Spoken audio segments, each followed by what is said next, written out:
Hello dear friends, आपका स्वागत है आपके इस अपने यूट्यूब चैनल MK आलम मैथमेटिक्स क्लासेस में। पिछले वीडियो में हमने क्लास 10th के फर्स्ट चैप्टर जो वास्तविक संख्या है उसके कुछ ऑब्जेक्टिव क्वेश्चंस का सॉल्यूशन किए थे, 30 ऑब्जेक्टिव क्वेश्चंस का। आज और भी कुछ क्वेश्चंस का सॉल्यूशन देखते हैं। अगर आप पिछले क्वेश्चंस का सॉल्यूशन नहीं देखे हैं तो पहले उन सबको जाकर के देख लीजिए, जो आपके लिए बहुत ही इम्पोर्टेंट हो सकता है। अगर आप इन सब क्वेश्चन का सॉल्यूशन कर लेते हैं तो इसका मतलब कि आपको कोई भी क्वेश्चन देगा तो आप आसानी से उसको बना सकते हैं। देखिए 31 नंबर क्वेश्चन क्या दिया है, 3 - √3 है। तो देखिए आपको पता है कि परिमेय माइनस अपरिमेय एक अपरिमेय संख्या होता है, तो क्या हो जाएगा अपरिमेय संख्या। और देखिए 11.23564 पर रेकरिंग है ना, 564 पर रेकरिंग है, बार है।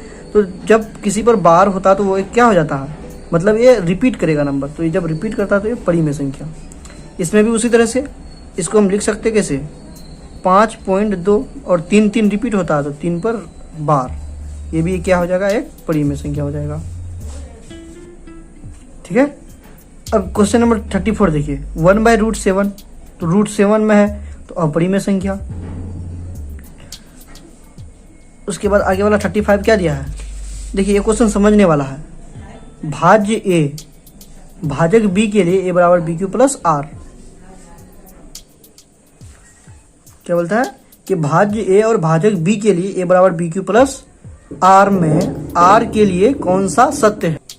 देखिए समझिए इसको, कहने का मतलब ये कि किसी नंबर से अगर हम क्या बोलता है भाज्य ए, भाज्य मतलब जो यहाँ पर होता है ए को भाग दिया था भाजक किससे, बी से, तो बी यहाँ पर होता है, इसको भाजक बोलते हैं। और जो यहाँ पर आएगा उसको बोलते हैं क्वॉशेंट, क्यों, और जो नीचे बच जाएगा इसको बोलते हैं रिमाइंडर। ठीक है। तो भाज्य a = BQ + R पर है ना एक फॉर्मूला। ठीक है। तो जो रिमाइंडर होगा ये शेषफल, वो हमेशा जो होगा इससे क्या होगा, चाहे तो 0 होगा या इससे छोटा, इससे भाजक से छोटा रहेगा, b से छोटा।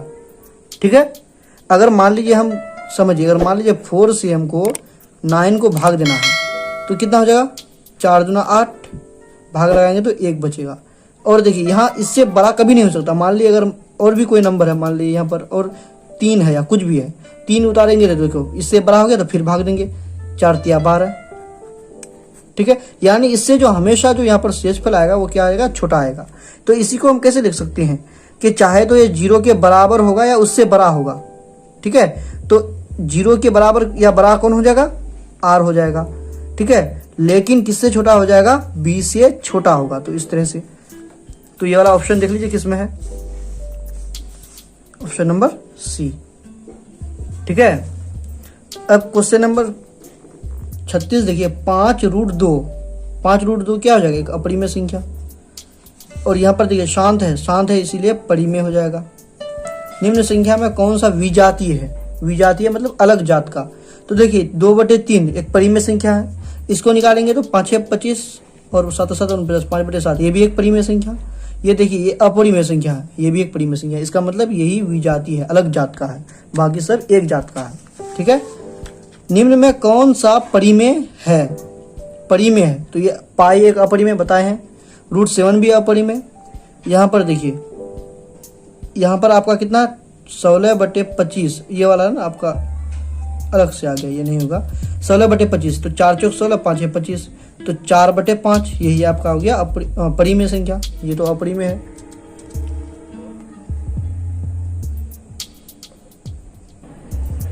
अब देखिए क्वेश्चन नंबर 40, निम्न में कौन अलग है, अलग फिर वही विजातीय वाला 3/5, ये भी परिमेय संख्या।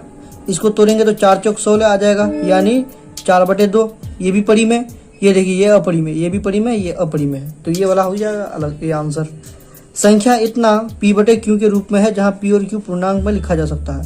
इस चीज को बढ़िया से देखिए हमको कितना लिखना है, 0.32 है, तो इसको लिख देंगे हम 32 जो नंबर है, और जिस पर रेकरिंग नहीं है, 3 पर रेकरिंग नहीं है तो -3, और बटे में जितना पर रेकरिंग है उतना 9, और जितना पर रेकरिंग नहीं है उसके लिए 0 देंगे। ठीक है। और 32 में 3 गया तो कितना हो जाएगा? ध्यान से देखिए इसको, ये इस टाइप का क्वेश्चन आपका आ सकता है, ज़्यादा चांसेस होते हैं। पूरे नंबर को लिख लिए, जितना पर रेकरिंग नहीं है उसको घटा दिए, यानी 32 माइनस 3, ठीक है। और जितना पर रेकरिंग है उसके लिए 9, और जितना पर रेकरिंग नहीं है उसके लिए 0। अब 32 में 3 जाएगा तो कितना हो जाएगा? 9 3 बार है ना, 29, और 29/90, ये आ गया आंसर आपका, ठीक है। क्वेश्चन नंबर 42 देखिए, 2 तथा 2.5 के बीच की अपरिमेय संख्या है, बीच की अपरिमेय संख्या है, तो इसके बीच देखिए 2 और 2 है ना, 2 और 2.5 हो गया इसका मतलब, तो इसके बीच इसको अगर निकालेंगे तो 11 मतलब कितना हो सकता है? यानी 3 पॉइंट कुछ हो सकता है, 3 या 9 से बड़ा है, इसका मतलब 3 पॉइंट समथिंग हो सकता है कुछ भी, ठीक है।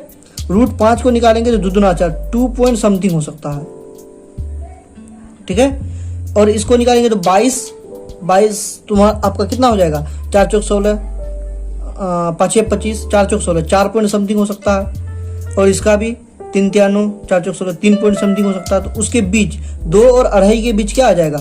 2 पॉइंट समथिंग, ये आएगा ना, तो आपका √5 हो जाएगा। इसको भी ध्यान दीजिएगा, ध्यान से याद रखिएगा। 43 नंबर क्या है? निम्नलिखित में से कौन सा कथन सही है या सत्य है? तो 2 अपरिमेय संख्याओं का गुणनफल हमेशा अपरिमेय होता है, ये तो गलत बात है। देखिए अगर हम गुना करते हैं, मान ले 2 अपरिमेय संख्या, मान ले √5 गुना √5, दोनों अपरिमेय है, गुना करेंगे तो क्या आएगा? 5 आएगा, जो परिमेय है। बोलता है हमेशा अपरिमेय है, गलत बात। ऑप्शन नंबर बी देखिए, एक परिमेय एक अपरिमेय संख्या का गुणनफल हमेशा अपरिमेय होता है। इसको भी देखिए, एक परिमेय और एक अपरिमेय, हमेशा अपरिमेय। तो हम ले लेते हैं एक, तो क्या हो जाएगा? मान लीजिए हम ले लिए कि 3 एक परिमेय संख्या और मान लिया √5 एक अपरिमेय संख्या, दोनों को गुना करेंगे तो 3√5, जो क्या हो जाएगा? एक अपरिमेय संख्या हो जाएगा। क्या हो जाएगा? यही आपका आंसर हो जाएगा ना। आगे भी देख लेते हैं इसका। 2 अपरिमेय संख्याओं का जोड़ कभी अपरिमेय नहीं हो सकता। अपरिमेय संख्या का जोड़, मान लिया √5 प्लस √7, देखिए दोनों अपरिमेय, और ये भी क्या है? एक अपरिमेय संख्या है, यानी ये भी आपका ऑप्शन गलत हो गया। एक पूर्णांक तथा एक परिमेय संख्या का जोड़ कभी पूर्णांक नहीं हो सकता। एक पूर्णांक और एक परिमेय, मान लिया पूर्णांक आपका क्या है? 5, और एक परिमेय 3 भी तो एक परिमेय है, दोनों को अगर जोड़ेंगे तो 8 आया, ये पूर्णांक है। तो क्या बोलता है कि कभी भी पूर्णांक नहीं हो सकता, यानी ये भी ऑप्शन क्या हो गया? गलत हो गया। तो ऑप्शन नंबर बी सही है। अब देखिए, यदि n एक प्राकृतिक संख्या है तब √n है, तो n एक प्राकृतिक संख्या है ना, प्राकृतिक संख्या 1 से स्टार्ट होता है, तो क्या दिया है ऑप्शन नंबर में? हमेशा प्राकृतिक संख्या।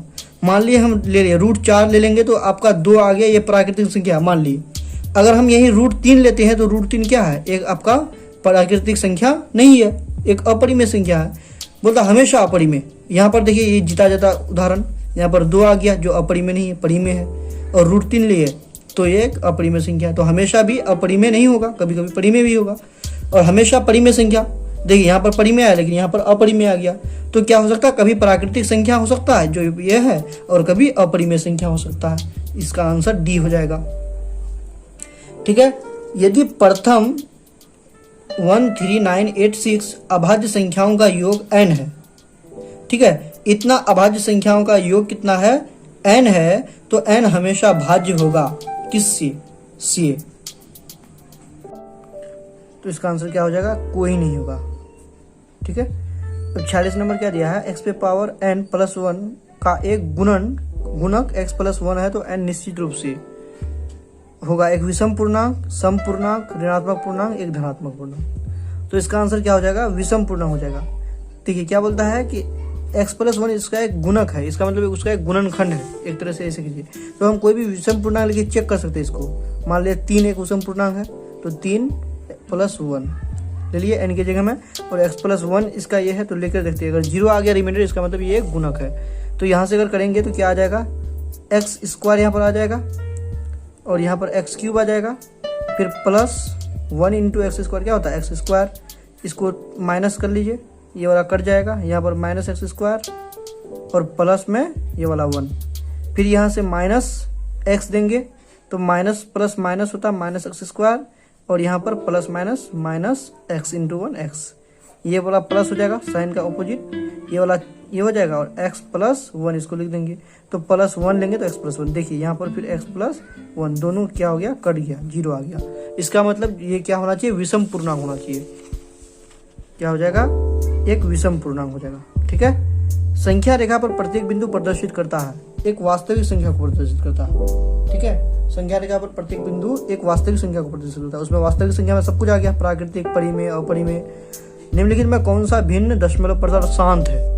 तो शांत इसका मतलब हम क्या बताए थे कि नीचे वाला जो होना चाहिए जो हर है वो 2 × 5 के रूप का होना चाहिए।